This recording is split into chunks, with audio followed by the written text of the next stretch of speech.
ants. There's ants on this tree, but we'll see, ladies and gentlemen. So if you see an ant crawling on the camera lens, that's why.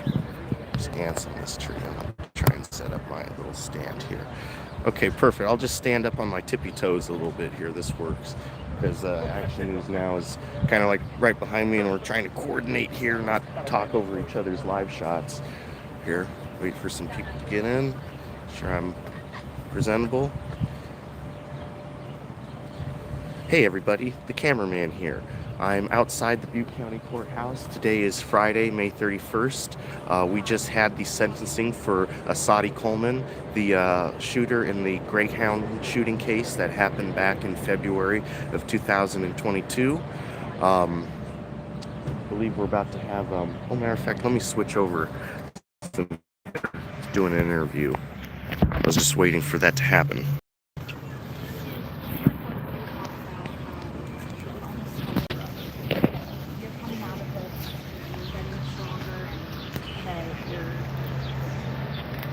Almost always done your favorite wording. So, I mean, what did you mean by that? I'm part of the ministry now, and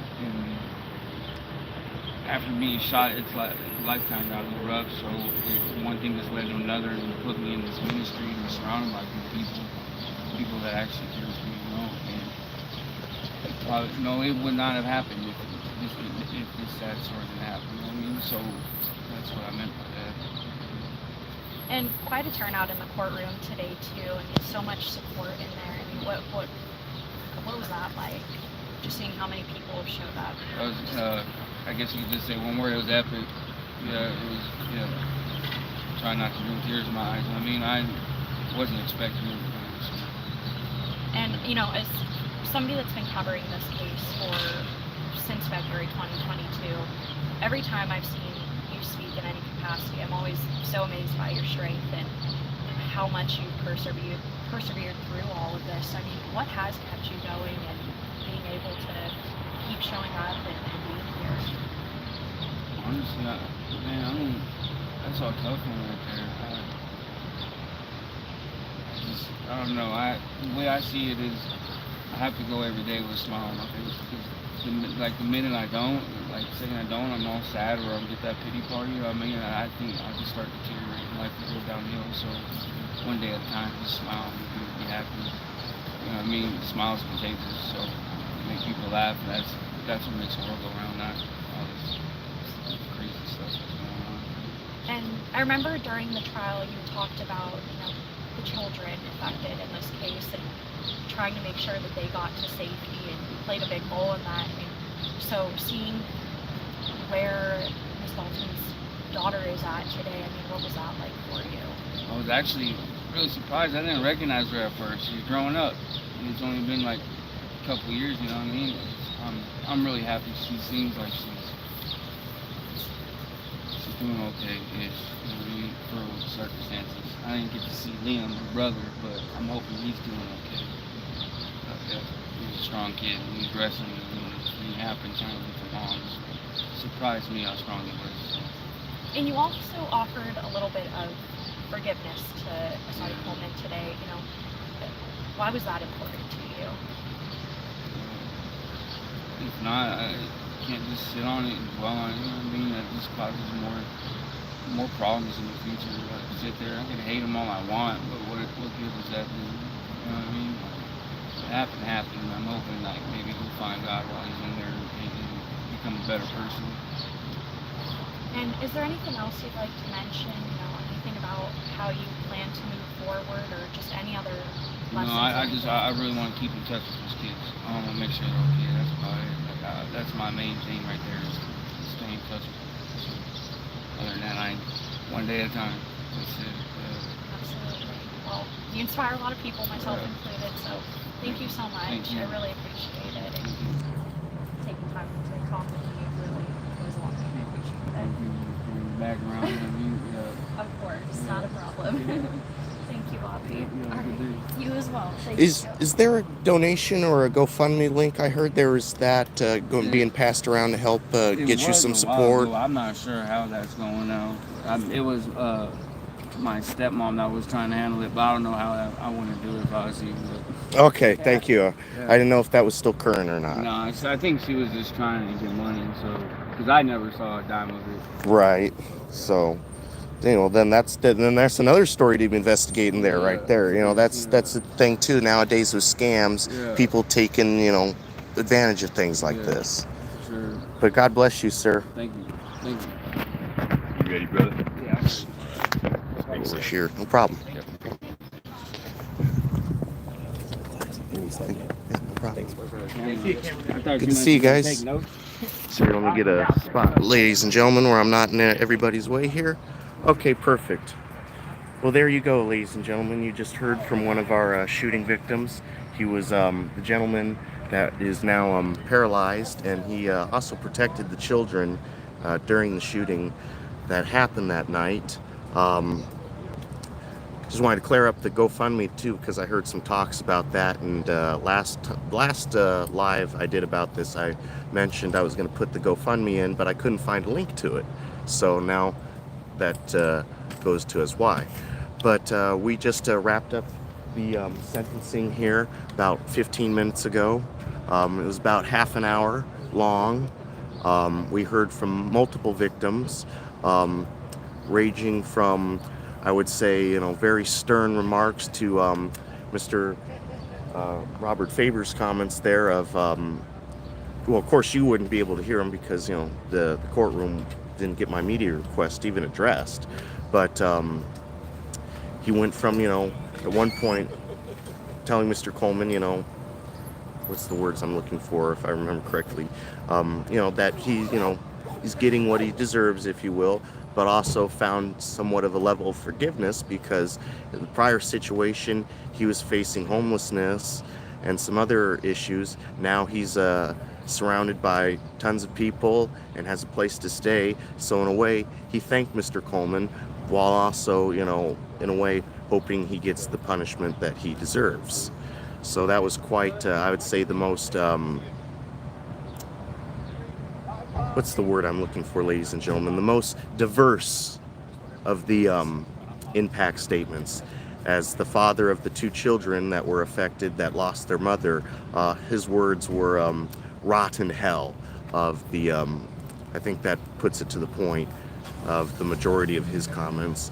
And Miss Rose Whitley, the other female that was wounded, her comments were very short and to the point, just informing the court that she wishes to let them know that she suffers with back pain and tailbone pain because of the shrapnel still inside of her, and it makes it challenging for her to, do day-to-day activities. And that was it. I would say her comment was maybe not less than 2 minutes. So yeah, then I'm just thinking, I think that was the shortest of them all. The father of the two victims, he took up quite of the two children, I say, of the mother that was lost. She, that comment, it took about a good 5 minutes, and then Mr. Robert's comments there, that took up a few minutes. So it wasn't one of those like you see on TV, ladies and gentlemen, where these impact statements are so drawn out to the point where it's like, some half an hour thing. No, ladies and gentlemen, these victim impact statements are, they're long to a degree, but they're not, as you see on Law and Order in these shows where it's, a drawn out a whole day thing. These, this matter was scheduled for 8:30 this morning, and we were done, 2 minutes to 9. So a very, one of the more longer sentencings that I've sat through, but not an unusual length for this case. About expected. I was a little bit surprised that the sentencing itself didn't take an hour, but rather half an hour, but not completely unusual length of time for considering the level of severity in this case. It's sad that the loss of life had to happen in this case. I'm hoping everybody can, find some level of peace and move on. their lives. The one thing I will say is this case, to a degree, is not over. I plan on continuing to talk to Mr. Coleman. I visited him at the Butte County Jail a few times, and oh, look at the anime car, ladies and gentlemen. Damn, I wish I would have gotten a picture of that. I like to take pictures of anime cars, or anime stickers, I should say. Put them in like a screensaver folder. Kind of niche thing, but sidetracked. Continuing to speak with Mr. Coleman, as here we like to get all sides of the story when we can, the cameraman investigations, and see what his thoughts are about this sentencing. He didn't seem, in regards, in the sense, angry, like he was going to get out and rush out the courtroom or anything. He didn't seem to turn away or keep his head down in shame. Seemed to acknowledge what he was up against today. But mainly, the one thing I'll touch on here, not to go too long, we're almost at the 15-minute mark. I like to keep these live streams somewhat short, is in the sentencing, Mr. Murphy touched on the whole mental health aspect, and this whole psychosis is just a fraud, basically. Now, I've gone and talked with Mr. Coleman at the Butte County Jail, and he's presented me with the two medical reports that were done on him by the psychologist that Mr. Murphy said, quote unquote, found the psychosis not to be true, quote end quote. But what Mr. Murphy didn't touch on in his argument at sentencing was the fact that in those reports, one doctor, Daisy Switzer, found Mr. Coleman to be competent to stand trial. The other doctor that reviewed Mr. Coleman after Dr. Switzer, who I can't remember, I think it's Caruso off the top of my head, but they're out of Reading. For those who are interested in Googling him, he then reviewed Dr. Switzer's report and found, as his words, when I read on the first page, after reading Dr. Switzer's competency report, I began to question my own competency. So we have two doctors and two different reports. Dr. Switzer's report says he's competent to stand trial. Now, this other doctor out of Reading, Dr. Caruso, which was actually hired by Robert Marshall, his first attorney, who evidently counseled out to the attorney he has now, he hired this doctor to review the other doctor's report and do a report on him. And that doctor found that Mr. Coleman was not competent to stand trial. But none of these medical reports were ever entered into evidence or considered during the trial. So I think it's very important to note that those were absent, but yet talked about, left and right, but never actually admitted into evidence. Now, personally, Mr. Coleman, that's what happens when you change your plea from not guilty by insanity to not guilty and run with the NGI defense with no NGI plea. But there's a little more to that, considering too, Dr. Switzer, from what Mr. Coleman told me, actually convinced him to change his NGI plea to just the regular not guilty. But we'll talk more about that later on down the line. But personally, do I think Mr. Coleman, in regards to the amount of time he was sentenced to, was it too much or too little? No, I think he, in an objective observer standpoint, he got the amount of time he was looking to get. But the issue I have is with these medical reports as to the fact that it's being sentenced to state prison. Well, this man, in accordance of, he has as Mr. Murphy, the people put it, has a defect. Well, he's not going to get any help for this defect in state prison. If anything, his defect is going to get worse. So it's really a matter of, should this man be in the state prison for the rest of his life or the state hospital? Now, I know that for some of you that may be a hard thing to grasp or concept, because a lot of us believe out there, well, he shot somebody and killed somebody, he should go to prison for the rest of his life. Yes, but Mr. Coleman claims that during that he was in a psychosis. And I'm seeing, with the tangible reports and then what's talked about in court, it's, there's no hard concrete to say one way or the other. But In regards to sentencing, I think he should be going to the state hospital for the rest of his life. If he truly has a defect, put it, as the people say, well, what any logical sense makes you think prison is going to get treatment for that defect? Um, Even Mr. Coleman acknowledges that he has a mental problem, and this was a result of a mental problem, and the lack of treatment of that mental problem. So the fact that prison is a solution to the mental defect, I don't think that's a true solution to the problem. I just saw a comment here. The few people, I think we had 5 people tuning in. Thank you all for that did tune in. Someone did ask, how much time did he receive? Well, he's looking at 9 years, 8 months, and life with a minimum of 65 years before eligible for parole. So in layman's terms, he's looking at a good 60 years, 65. Well, let me see. I can't remember if they're going to run the 9 years together, but basically he's looking at 65 to 74 years in state prison. And so, like I said, ladies and gentlemen, I don't think that's going to resolve the defect. If anything, make it worse. But do I think the amount of time he got was unreasonable? No. You kill somebody and you act like that, you're going to be held accountable.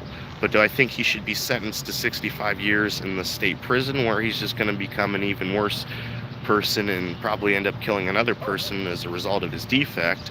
Now, that's just speculation, but I've, looked at studies and research that show that people with mental illness in prison don't get better, they get worse, and are kind of ostracized by the rest of the inmates because of that.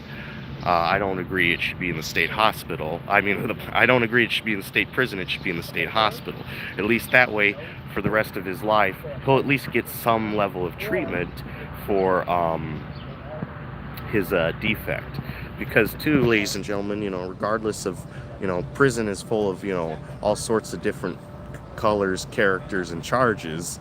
How is it fair to the health quality of the other people that are there, to be subject to somebody that may be suffering from a defect, a violent defect, and may choose to act out upon them? I mean, some poor, person, in regards to, let's say they went to prison for a DUI and they end up getting stuck in the same pod with this guy, and he's suffering from his defect and decides to think, well, whether it be the Greyhound bus or in this pod, these people are out to get me, and just decide to pounce on him. I mean, how is that fair? And then come to find out, are we going to go through another trial 20 years later down the line? Because believe it or not, ladies and gentlemen, when you can get charged with crimes in prison. I mean, they have their rules and stuff, but if I go punch another inmate, I still get charged with battery under the penal code. Just because we're in prison doesn't mean the law doesn't apply anymore. So was he going to kill somebody in custody, and are we going to come back, some odd years from now, and it's the same sort of thing? He was off the medication, and then he had a delusion or a psychosis or hallucination. All these mental words have been tossed around throughout this trial, that he thought somebody in the prison was out to get him. So it's just really, was this a true proper sentencing? I'm not disputing here, ladies and gentlemen, the fact that he's guilty and deserves, a lengthy sentence. It's just whether or not was that justified being sentenced to state prison, or should he be sent to the state hospitals, whether that come on appeal or some other matter, considering the fact that I have information that other people don't, and that being the fact that I've read both doctors' reports, one being that he should stand trial, and the other being that he is not competent to stand trial, regardless if they found the psychosis to be true or not true. That is in an objective standpoint, has to be a major factor and whether or not this case should have ever gone to trial. But evidently it did. So now I don't know what Mr. Coleman's hope is in regards to appeal. I have to communicate with him at the jail through visitation, as I'm the only news that so far from what he's told me, actually reached out to him for his side of the story. We'll have to see where he goes from there. But that's the sentencing here today. We had quite the turnout. Chief of Police of Oroville, some council members, Mike Ramsey himself was here. You'll probably see him. I think he's in the thumbnail. He was standing on the steps behind me. We had a lot of victim advocates from the DA's office to help people that did show up. You know, they're like comfort, read their statements, things of that nature. So it was quite a packed sentencing. And I think, you know, the process now can, you know, finally somewhat be closed, and, you know, people can move on with this chapter in their life. But, you know, only time can truly tell in that regards, and whether or not this will be somewhat of an appellate matter. Now, too, just to briefly finish up here with that matter, as we're kind of running a little bit long with time, do I think an appellate that this whole case is? No, this isn't going to get thrown out and he's going to be let out on the street. But I do believe there's some misconduct here, or better things. You know, the council could have done a lot better job, you know. And that's why I say objective standpoint, because we got to look at, to be objective, you have to look at both sides, ladies and gentlemen. You know, the DA could have gotten this case pretty easily without having to lie or misrepresent or do any sort of, you know, dirty tricks, if you will. Just, I guess, in their world, sending somebody to the state hospital isn't as juicy as getting that prison conviction. Because, you know, ladies and gentlemen, Butte County has a 92% conviction rate, not a 92-point-some% hospitalization rate. There's a difference between conviction and hospitalization. So I think with that, we'll leave it here. I got to get moving on some things and other matters. Thank you all for tuning in. We had about, I think our max was 5 or 6 viewers. But yeah, so thanks everybody for tuning in. This has been the cameraman reporting live outside of the Butte County Courthouse, signing off.